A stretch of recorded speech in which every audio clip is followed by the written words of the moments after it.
싸가지 교육부터 시키겠습니다. 임시감독 홍명보. 폭탄 공약 걸어버리자 난리난 대표팀 이럴수가. 2026 국제축구연맹 피파 북중미 월드컵을 향한 클린스만호의 항해가 1년 만에 막을 내렸다. 위르겐 클린스만 60 독일 감독이 한국 축구대표팀 사령탑에서 내려오면서 한국 축구는 변화의 소용돌이에 휘말리게 됐다. 정몽규 대한축구협회 회장은 16일 서울 종로구 축구회관에서 긴급 임원회의를 주재한 뒤 대표팀 감독에 대한 평가를 중점적으로 논의한 끝에 최종적으로 감독을 교체하기로 결정했다며 클린스만 감독은 경쟁력과 태도 등에서 국민의 기대와 정서에 미치지 못했고 앞으로 개선되기 힘들다는 판단을 했다. 북중미 월드컵을 위해 사령탑 교체를 결정했다고 발표했다. 이날 정 회장과 협회 주요 임원진이 참석한 임원회의는 전날 협회 국가대표 전력강화위원회의 클린스만 감독 교체 건의에 따라 소집됐다. 전력강화위는 전술적인 준비 부족, 팀 내부 관리 실패, 잦은 해외 출국을 비롯한 태도 논란 등을 이유로 감독 교체 필요성에 대한 뜻을 전했다. 정 회장은 아시아축구연맹 아시안컵에서 열렬한 응원을 주신 국민께 실망을 드리고 염려를 끼쳐 사과드린다. 며 종합적인 책임은 축구협회와 저에게 있다고 생각한다. 향후 더욱 자세한 평가를 통해 대책을 세우겠다. 며 고개를 숙였다. 일부 축구팬들은 클린스만 감독의 경질과 함께 그를 선임한 정 회장도 사퇴해야 한다고 주장하고 있다. 내년 1월에 3선 임기를 마치는 정 회장은 4선 도전의 뜻이 있는 것으로 알려졌다. 이에 정 회장은 클린스만 감독 선임 과정에 오해가 있었던 것 같다. 파울루 벤투 감독 선임 때와 똑같은 과정으로 진행했다고 설명했다. 이어 2018년 축구협회 총회 때 회장 임기를 3년임으로 제한하기로 정관을 바꾼 적이 있으나 대한체육회와 문화체육관광부에서 승인하지 않았다. 그걸로 대답을 가름하겠다고 답해 4선 도전 여부에 대한 의문을 키웠다. 자녀 임기를 2년 6개월가량 남긴 클린스만 감독과의 결별로 거액의 위약금이 발생한다. 클린스만 감독이 200만 유로, 약 29억 원, 위 연봉을 보장받은 것으로 알려진 만큼 위약금 총액은 70억 원 안팎에 이를 것으로 예상된다. 회장은 감독 해지와 관련해서는 변호사와 상의해봐야 한다. 금전적인 부담이 생긴다면 회장으로서 재정적으로 기여할 수 있는 부분이 무엇인지 고민해볼 것이라고 했다. 이제 새 사령탑 선임이 당면 과제로 떠올랐다.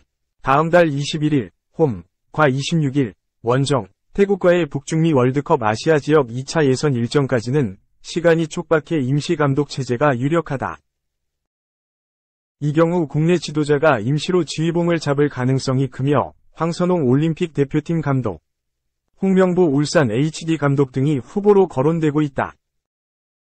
정 회장은 월드컵 예선을 위한 차기 감독 선임 작업에 바로 착수하겠다. 전력강화위를 새로 구성하고 새 위원장도 선임하겠다고 밝혔다. 요르단과 아시안컵 준결승전 전날 손흥민과 이강인 등 주축 선수들이 내부적으로 분열한 사실은 팬들에게 큰 충격을 줬다.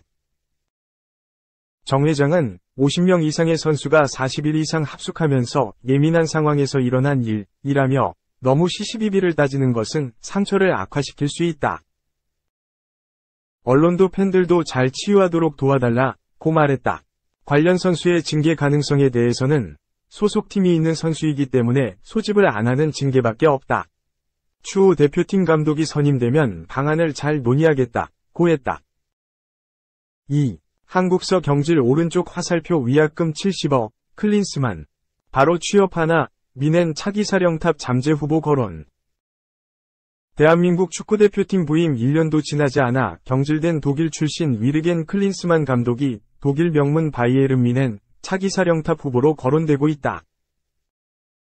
축구 전문 매체 90MIN은 16일 한국 시각 성적 부진 및 선수 장악력 등의 이유로 감독직을 위협받는 토마스 투엘 뮌헨 감독의 뒤를 이을 잠재적 후임 7명을 거론했다. 현재 직업이 없는 지도자들로 후보군을 추렸다. 첫 번째 이미지가 16일 경질된 클린스만 감독이었다. 지난해 2월 파울루 벤투 감독 후임으로 한국 지휘봉을 잡은 클린스만 감독은 카타르 아시안컵 우승 실패와 무전술, 근태 문제 등 다양한 논란을 일으킨 끝에 결국 잘렸다. 대한축구협회는 2026년 여름까지인 클린스만 감독의 잔여 계약 기간 연봉을 위약금으로 지불할 예정인데 그 금액만 70억 원, 연봉 29억 원에 달하는 것으로 전해졌다. 코칭 스태프 위약금을 포함하면 100억 원에 육박한다. 클린스만 감독은 대한축구협회가 경질을 발표하기 직전 자신의 SNS에 그라운드에서 대표팀 훈련 때 선수들과 둥글게 서 있는 사진과 함께 모든 선수들과 나의 코치진, 그리고 한국 축구 팬들에게 진심으로 감사드린다. 아시안컵 준결승으로 이끌어준 여러분의 성원과 준결승전 패배 이전까지 지난 12개월 동안 13경기 연속 무패의 놀라운 여정에도 대단히 감사드린다. 계속 파이팅하자, 고 작별사를 남겼다. 클린스만 감독은 지난해 9월 독일 매체 빌트의 보도로 독일 차기 사령탑 후보로 거론됐다. 독일 레전드답게 독일 내 일자리와 꾸준히 연결되는 모습. 투엘 감독이 레버쿠젠 0대3, 라치오 0대1, 전 2연패로 3연초가에 몰리자 다양한 매체에서 경질설, 감독 교체설 등을 보도하고 있다. 투엘 감독은 라치오전을 마치고 자신의 자리가 위협받는다고 느끼냐는 질문에 아니, 라고 단호하게 답했다. 현실성이 떨어지는 이야기지만 클린스만 감독이 뮌헨 지휘봉을 잡을 경우 2008년에서 2009년 팀을 맡은 뒤 15년 만에 복귀가 된다. 클린스만 감독 외 이름을 올린 후보로는 지네딘 지단 전 레알 마드리드 감독, 한지 플릭 전 독일 대표팀 감독, 리트 판 니스텔로이 전 PSV 에인트호번 감독, 그레이엄 포터 전 첼시 감독, 조제 무리뉴 전 AS 로마 감독, 안토니오 콩테 전 토트넘 감독 등이 있다. 3. 메뉴 수뇌부, 터나흐의 시한부 판정 내렸다. 5월까지 결과 없으면 경질. 맨체스터 유나이티드, 메뉴, 위 에릭 터나흐 감독이 일자리를 잃을 위기에 처했다. 축구 전문 매체, 풋볼 인사이더는 17일, 한국 시간, 메뉴의 신임 스포츠 디렉터로 부임할 예정인 댄 애쉬워스와 신임 공동구단주 제임스 레클리프는 터나흐를 장기적인 감독으로 바라보지 않고 있다고 했다. 터나흐 감독을 대체할 새로운 감독을 찾겠다는 의미로 보인다. 이는 이적시장 전문가 피트 오루크의 발언에서 비롯됐다. 그는 매체의 팟캐스트, 인사이더 트랙 팟캐스트에 등장해 구단 수뇌부는 올 시즌 챔피언스리그 탈락과 매력적이지 못한 팀에 전술적 접근 방식을 용납할 수 없어 한다. 고 전하며 터나흐와 메뉴 간의 결별은 시간 문제라고 짚었다. 메뉴는 올 시즌 초반 극심한 부진에 빠지며 실망스러운 성적을 거뒀다. 초반 10경기서 5승 5패를 거두고 11득점 16실점을 기록한 메뉴는 리그 8위까지 곤두박질치며 많은 비판을 받았다. 팀의 사령탑인 에릭 터나흐도 화살을 피할 순 없었다. 게다가 올 시즌 복귀한 유럽축구연맹 챔피언스리그 무대에서는 A조에서 독일 바이에른 뮌헨, 덴마크의 코펜하겐, 티르키예의 갈라타사라이를 만났지만 6경기 1승 1무 4패로 조꼴찌에 올랐다. 많은 전문가들과 팬들은 메뉴가 뮌헨과 함께 16강에 진출할 것이라고 내다봤으나 막상 대회가 시작하자 메뉴는 코펜하겐과의 원정 경기, 갈라타사라이와의 홈경기서 패하며 챔피언스리그 토너먼트 진출을 스스로 어렵게 만들었다. 결국 메뉴는 올 시즌 반환점을 돌기도 전에 유럽 대항전 무대에서 탈락하는 수모를 겪게 됐다. 현재는 리그 6위에 올라 다음 시즌 유럽 대항전 진출 티켓을 놓고 5위 에스턴 빌라와 힘겨루기 하는 중이지만 에스턴 빌라가 메뉴보다 승점 5점이 높아 메뉴 입장에서는 다소 불리한 싸움이다. 이에 따라 구단 수뇌부는 터나흐의 장기 집권이 메뉴의 변화에 걸림돌로 작용할 가능성이 높다고 판단해 그를 조만간 경질하는 것으로 가닥을 잡은 듯하다. 풋볼 인사이더는 현재 터나흐의 일자리는 안전하나 그가 구단에 오래 남을 수 있을 것이냐는 질문은 여전히 남아있다고 전했다.